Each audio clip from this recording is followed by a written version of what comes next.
নমস্কার, আমার নাম মনিরা, আমি একজন এনপিএম। গর্ভাবস্থা সিরিজের এটি আরেকটি ভিডিও, আবার একটি নতুন ভিডিও নিয়ে আপনাদের সবার সামনে চলে এসেছি। তাহলে দেখা যাক আজকে আমরা কি নিয়ে আলোচনা করব।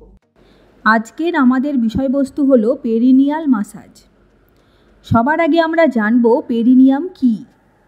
যৌনাঙ্গ এবং মলদ্বারের মধ্যবর্তী স্থানকে পেরিনিয়াম বলা হয়, যেটি প্রসবের সময় অনেক প্রসারিত হয় এবং কখনো কখনো ছিঁড়ে যায়। প্রসবের শেষ কয়েক সপ্তাহ ধরে যদি পেরিনিয়াল মাসাজ করা যায়, তাহলে পেরিনিয়ামের টিস্যুগুলি শিথিল এবং প্রসারিত হয় এবং টিস্যুগুলি নমনীয় ও স্থিতিশীল হয়, যার জন্য প্রসবের সময় স্বাভাবিকভাবে প্রসারিত হতে সাহায্য করে এবং ছিঁড়ে যাওয়ার সম্ভাবনা কমে যায়। পেরিনিয়াল মাসাজে কিছু কিছু স্টেপ আছে যেগুলো আমাদের ফলো করতে হবে।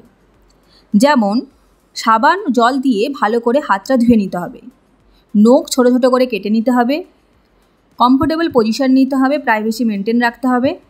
পিচ্ছিলকারক পদার্থ যেমন তেল, বিশুদ্ধ নারকেল তেল, অলিভ অয়েল বা ভিটামিন ই অয়েল আপনারা ইউজ করতে পারেন।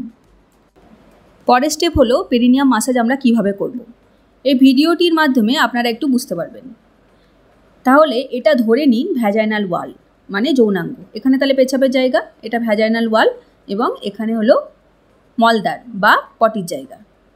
এই যে যৌনাঙ্গ এবং মলদ্বারের মধ্যবর্তী স্থান, এটাকেই বলা হয় পেরিনিয়াম। এই ভ্যাজাইনাকে আমরা যদি 3 ভাগে ভাগ করি, তাহলে এখানে হলো 3 o'clock, এটা 6 o'clock আর এটা 9 o'clock।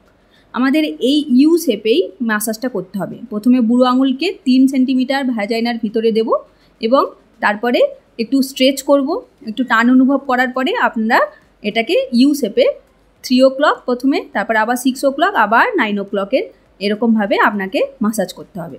প্রত্যেকবারেই যেন আপনি একটু টান অনুভব করেন, সেটা একটু নজর দিতে হবে। সামান্য টান অনুভব না করা পর্যন্ত আপনি আঙুলগুলো অবস্থানটা ধরে রাখবেন।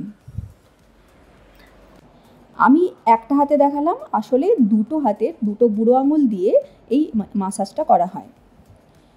যখন আমি পেরিনিয়াল মাসাজ করব, সেটি কিন্তু বেশি পেনফুল হওয়া যাবে না, কিন্তু সামান্য জ্বালা জ্বালা বা টান টান অনুভব হওয়া স্বাভাবিক।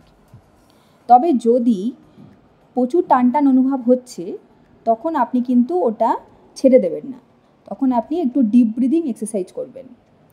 এতে আপনার সেন্স অফ কন্ট্রোল ইনক্রিজ হবে, যেটা আপনার বাচ্চা হওয়ার সময় আপনাকে খুবই সাহায্য করবে।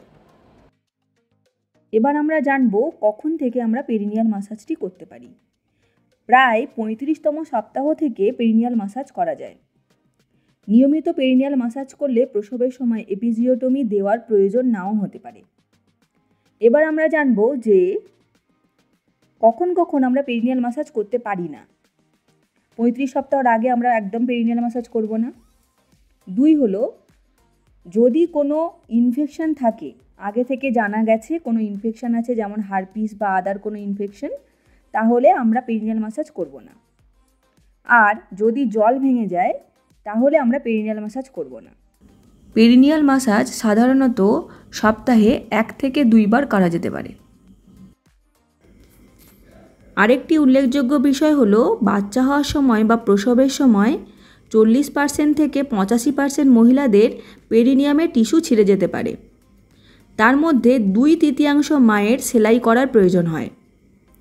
তাই যদি ঠিকঠাক সময়ে পেরিনিয়াল মাসাজ করা হয়, তাহলে পেরিনিয়ামের টিস্যু ছেঁড়ার প্রবণতা অনেক গুণ কমে যায়। আশা করি আমার ভিডিও আপনাদের ভালো লেগেছে।